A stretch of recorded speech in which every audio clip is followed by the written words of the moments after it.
As Fauci gaslights the American public, we're reminded why he's disliked by so many. Welcome to America Uncovered. I'm Chris Chappell. Dr. Anthony Fauci testified before Congress earlier this week and got grilled over the pandemic response and the origin of COVID, which, for those of you who don't remember because you blocked it out as a trauma response, wasn't great. I just see all of 2020 in my brain as file missing. Unsurprisingly, Fauci is getting a lot of backlash for his stances and the policies he pushed for during the pandemic, like how actively he fought against a lab leak origin of the virus, even though that's now the most likely explanation for the pandemic. Wait, did I say now? I meant to say from the start. How is it a conspiracy theory to think a coronavirus originated in a lab studying coronaviruses? Simple mistake. Fauci also warned against opening schools, even though school closures had damaging consequences. America went from no child left behind to, I'm sure they'll catch up. Then there's the push for the 6-foot social distancing, even though there was no science to support it. So now Fauci's distancing himself from social distancing. Not sure there's much science to support that either. And that's really just the tip of the iceberg. Let's not forget flip-flopping on masks. And of course, everyone's favorite, vaccine mandates. So Fauci had some bad stances and made some big mistakes. We all do that at some point in our life. What's important is addressing your mistakes head on. Instead, Fauci decided to gaslight the public. When asked about his role in shutting down the COVID lab leak theory, Fauci said that he always had an open mind to it. I keep an open mind as to what the origin is. Do you agree that there was a push to downplay the lab leak theory? Not on my part. Really? Really? Wow. Wow, indeed. Dismissing the theory or even throwing cold water on it, surprisingly, isn't in line with keeping an open mind. Nope, not one bit. I think he's banking on everyone blocking every part of 2020 as a trauma response for anybody to believe that. He also had similar problems with social distancing. When asked about the 6 feet social distancing rule, Fauci testified in January earlier this year that it just sort of appeared and he doesn't know the origin of it. Does that mean it also really started in a lab?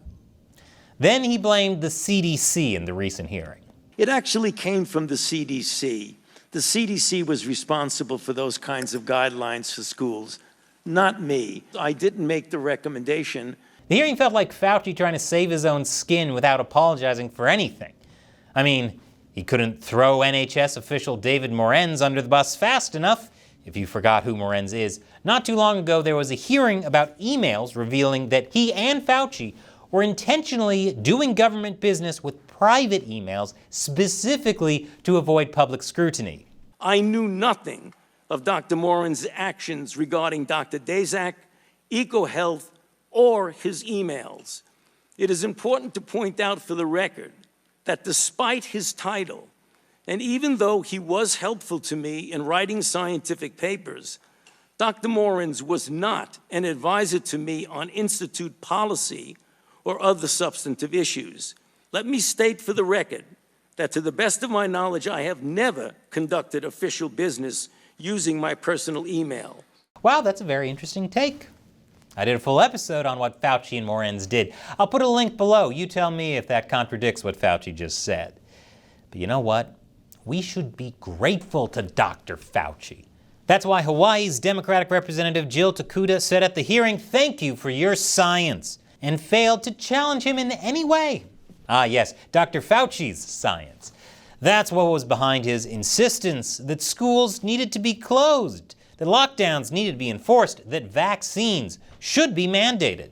Yes, thank you, Dr. Fauci. Why, without your science, officials wouldn't have been so fixated on getting the public to adhere to made-up social distancing rules that they were willing to beat and arrest people over. Yep, nothing says we're trying to keep you safe like smashing your head into concrete.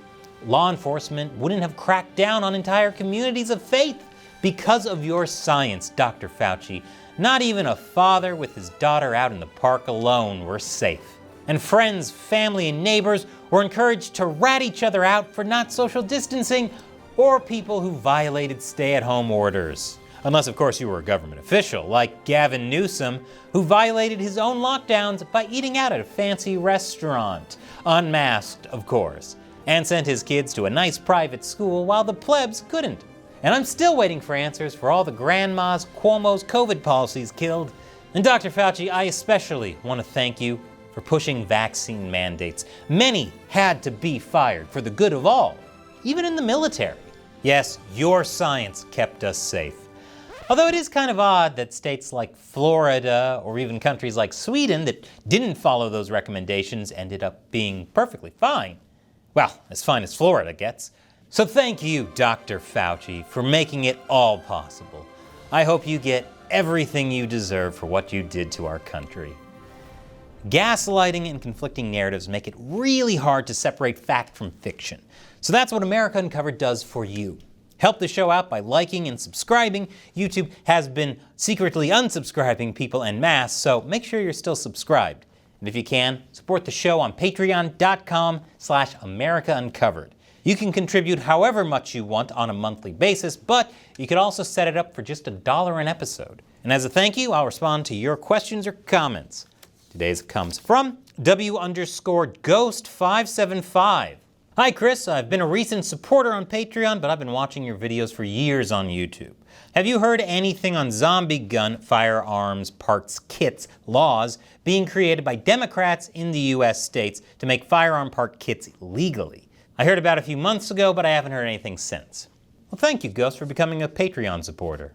So, for those of you who don't know, here's what a zombie gun is. According to Florida Democratic Representative Maxwell Frost, a zombie gun is exactly what it sounds like. It's a gun that should not be living. It shouldn't be able to operate. It shouldn't be in use, and it shouldn't be able to harm or claim another life. But it does. That sounds like another great example of an elected representative having no idea what they're talking about. Zombie gun is just a new scare term for what they used to call ghost guns, essentially homemade guns. People have been making their own firearms for hundreds of years. Americans have always been allowed to do this.